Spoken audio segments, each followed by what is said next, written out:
Hey, this is Nancy Cartwright. You might recognize me as, hi, I'm Bart Simpson. Who the hell are you?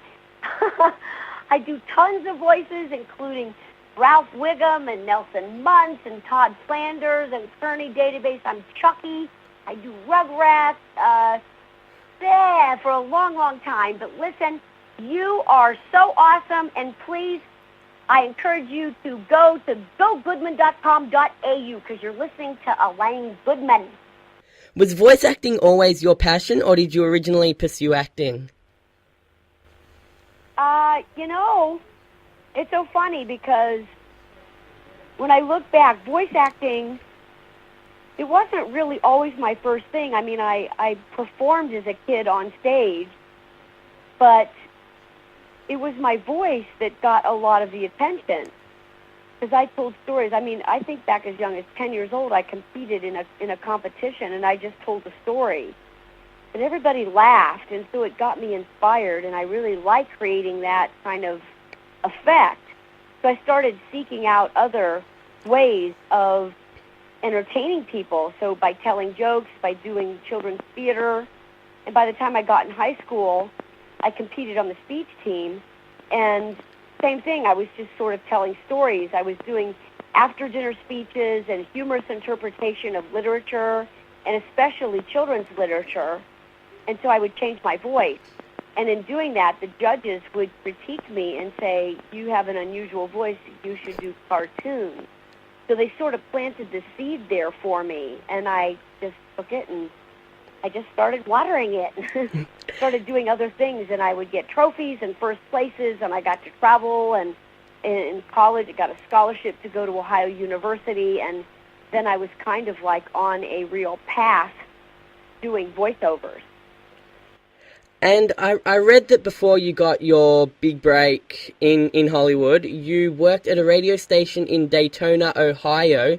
Did this give you a chance to practice some voices you'd already established on air and try and play around with some different characters?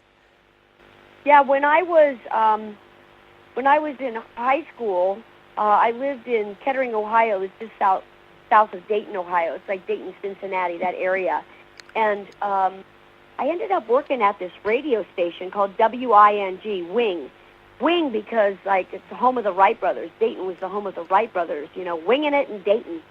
And I learned how to do all kinds of jobs at the radio station, but I lived for the few minutes that I was on the air with the afternoon drive time DJ. And I did a character that I created. It was just improv. I just created this character, and she ended up being kind of a gimmick. It was a gimmick to tell the traffic and the weather. And from there, at the radio station, I also met a woman who was promoting music. And although music wasn't my forte, she was from Warner Brothers, and Warner Brothers to me meant Mel Blanc. And I thought, well, maybe she knows him. Which is totally ridiculous. It was two totally different departments. But long story short, she connected me up with him, not with Mel Blanc, but with Dawes Butler, who's the voice of Huckleberry Hound, Yogi Bear, Quick Draw McGraw, Elroy Jetson, all these characters for Hanna-Barbera. And he became my long-distance mentor. And he would send me scripts in the mail, and I would record my voice on a cassette and mail it back to him, and he just sort of tutored me, if you will, or mentored me long distance. And then shortly after that, I moved from Ohio to California so I could be with him. So what was your first impression of The Simpsons back in 1989 when you got involved in it? Was it a little bit weird for you? Did you have faith in it? When we first started doing it on the Tracy Ullman Show, which was like in 87, I believe, we started working on it. Is that right? 7? Yeah. And, I kind of thought, these people don't really know what they're doing. I'd been doing it professionally, doing voiceover work for, 6 years. I had 8 shows on syndicated television on Saturday morning. Like, this is before cable. This is obviously way before the internet. But it's like I had these shows, and I was doing really, really well. And here I am on network. It was a network television show on a network that wasn't really a network. Fox was just starting out, and they didn't even reach all the homes that were in America, let alone the world, you know? They were a fledgling network, and I'm really glad I kept my big fat mouth shut. I just went along for the ride and thought, well, okay, I guess we're just all going to figure this out. And obviously we did. Lucky. Yeah. Now, obviously you have all your character voices down pat. You know, you got Bart, Ralph, Nelson, Rod and Todd, and a couple others as well. You've obviously got them all down pat after hours and hours of practice. But is it a whole different story having to sing in that character's voice? Oh, you know, gosh, nobody's ever asked me that before. That's a good Score! That's what I want. Dude, score! You get a T-shirt. Woo! Let's see.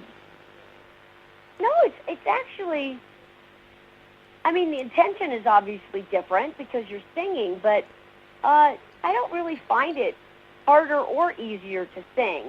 It's just different. It's kind of like the difference between acting on television and acting on live stage. Acting is acting.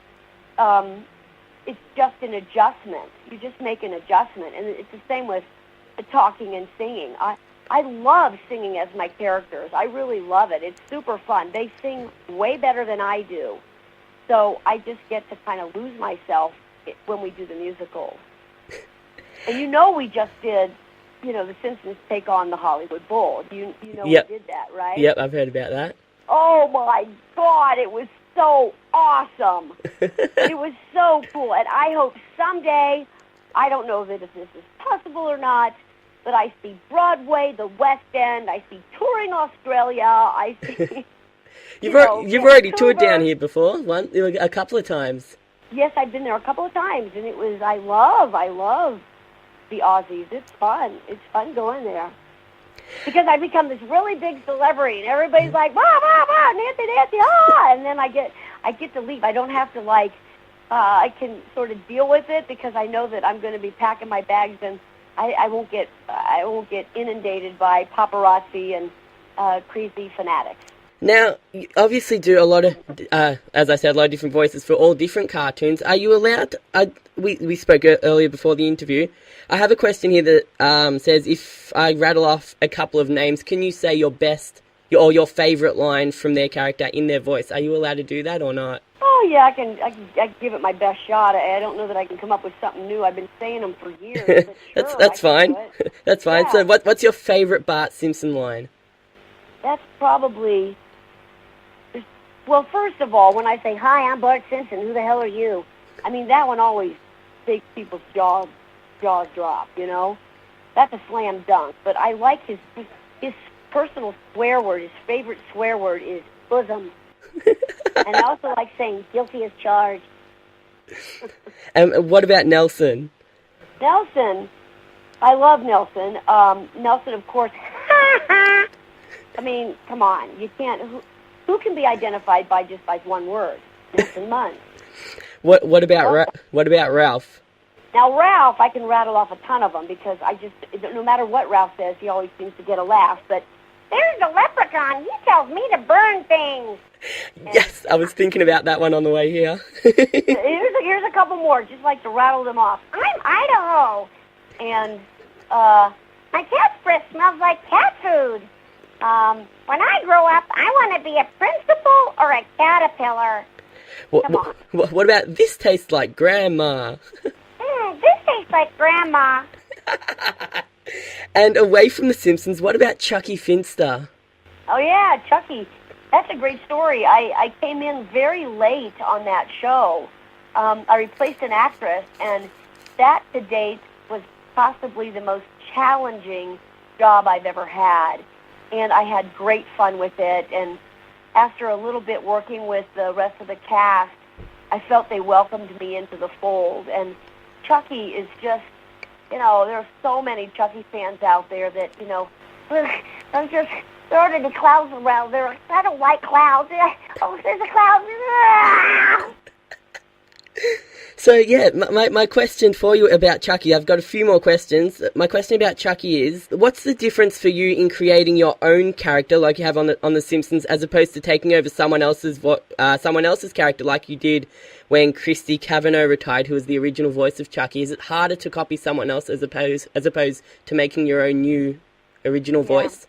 It is totally harder, more difficult, more challenging to take over. To put on somebody else's boots, if you will. I mean, Chris Cavanaugh did such a great job creating this, historical character, because Chucky he's just fraught with all kinds of problems. I mean, he's got adenoid problems. He's afraid. He's got these, he's got some fetish about clowns. And yet he's just the sweetest kid. So when he talks, I've got to not only take on the voice, the pitch, the vocal pitch, like the placement of my voice technically, but also it's just the personality of the kid. And I studied and I listened to a lot of tapes of Chris and what she had done, and got some guidance and help, and it was agreed that it was going to be fine. And so there you go. But it's like, I kind of feel, I don't know how long it took me to feel like I finally owned him, but at some point in time, I got to say, I felt like after probably a year that he was mine. Now, moving along, away from Hollywood, you are very, very passionate about your charity work, about your voluntary work, and your organisation, Happy House, I read up on it a bit, is all about building safe communities through schools, churches, businesses, and other establishments. Why do you think this is such an important cause to you? Well, this is great. I co-founded it back in 2004, and then created the Good Choices program, which is part of Happy House. It's based on a book called The Way to Happiness, and it's just, whether it's in Australia or the United States or the United Kingdom or wherever throughout the world, it's tougher for kids today. There's so many things that are pulling them. There's lots of distractions that are stopping them or impeding their own understanding of getting along in life. And I work mostly with, like, after-school programs. It's Boys and Girls Clubs and PALS organizations, and after school, whether it's at a park and recreation, just a facility, where these kids mostly do not have any moral upbringing whatsoever. They don't know right from wrong. So the program itself focuses on its character building, like simple common sense things like set a good example, be worthy of trust, don't steal, don't murder. And you'd be amazed how many success stories we get from these kids saying that they didn't know that wasn't okay, the murdering part. And it's kind of humbling to know that by presenting this program to these kids, that they're going to stand a chance in an otherwise very challenging world that we live in today. So what kind of events do you run or are you involved in through Happy House? Well, the events are actually, it kind of depends on the supervisor of the program itself.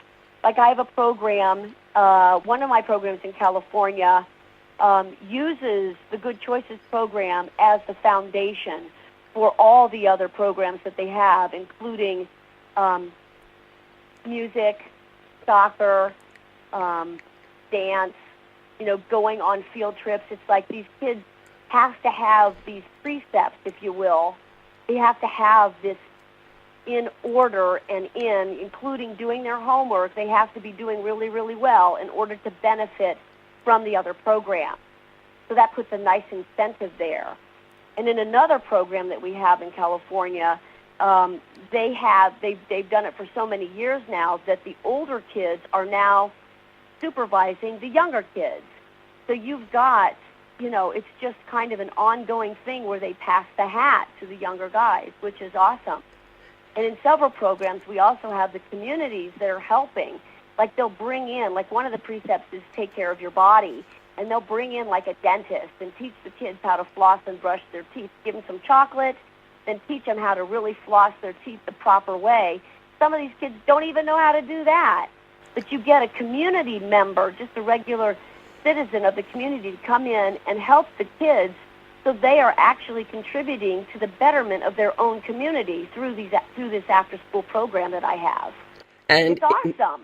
It sounds like a really, really good cause. Yeah, I'm super, super proud of it. We've gotten many awards and government acknowledgments and grants. We're getting lots of grants and tons of sponsorships, so the kids are being fed and they're being treated to music and to dance and to other things that they wouldn't normally have because of my program. And the website for Happy House is happyhouse.org, I believe. Yeah, that's right. Yep, that's the website. And finally, one last question, Nancy. When it's all said and done and you're happily retired, what do you want to be remembered for? Is it Bart? Is it your role on The Simpsons? Or is it more along the lines of your charity work? Or is it a mixture of both? You know, I haven't really... I feel like I love my life. I immerse myself in everything that I do with passion. And, you know, as I love doing voiceover work, it was my dream. And The Simpsons has provided me with such a playground to be able to do that and have so much fun getting paid to burp and fart, you know what I mean? And at the same time, my passion for helping children, it's like my career has provided me with a lifestyle that I can immerse myself in doing, you know, and kind of paying back. So, and meanwhile, I've raised 2 awesome kids, and, you know, I don't know. It's sort of like you're asking me to tell you who's my favorite kid. I don't know. I just make choices that really support my own personal goals.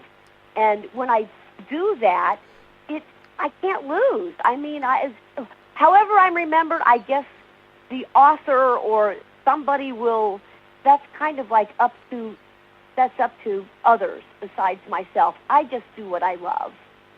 That's a great outlook on life. Nancy, thank you very much. This is a dream come true, talking to some of the characters I've grown up with and lived with for literally all my life. So thank you very much for giving me this experience, this opportunity, and it's something I'll never forget. I hope you come back to Melbourne so I can see you on stage again. I saw you probably when you came last time. Wow. So hopefully I get a chance to see you again if you come back.